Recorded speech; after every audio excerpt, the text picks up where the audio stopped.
Tonight at 10, Russia is dealt a series of new Western sanctions as the crisis in Ukraine escalates. NATO reports that Russian troops are heading for eastern Ukraine as the US becomes the latest to announce economic and financial sanctions against Moscow.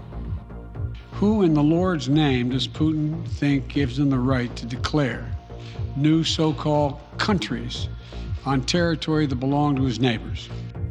We'll be reporting from the front line, where Ukrainian forces are preparing for an invasion that looks increasingly likely.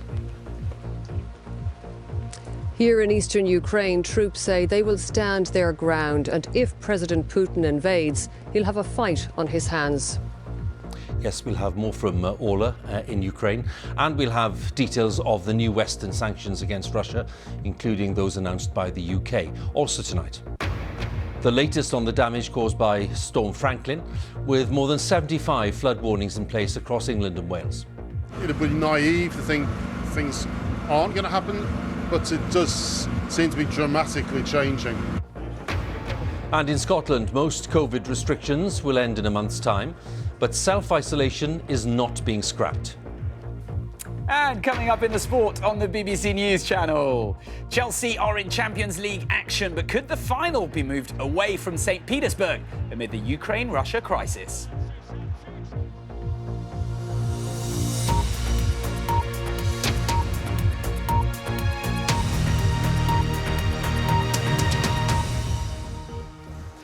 Good evening. Russia has been dealt a wave of new economic and financial sanctions as the West tries to head off a military invasion of Ukraine.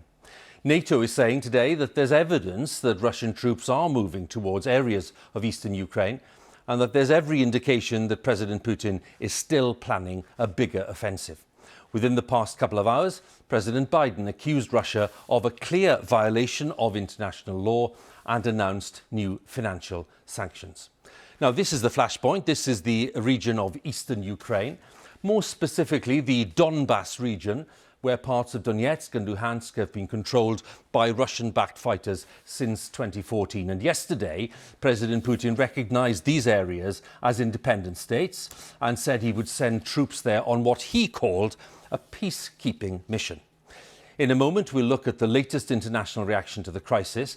But first, we have the latest from the front line. We join our international correspondent, Ola Gearin, in eastern Ukraine.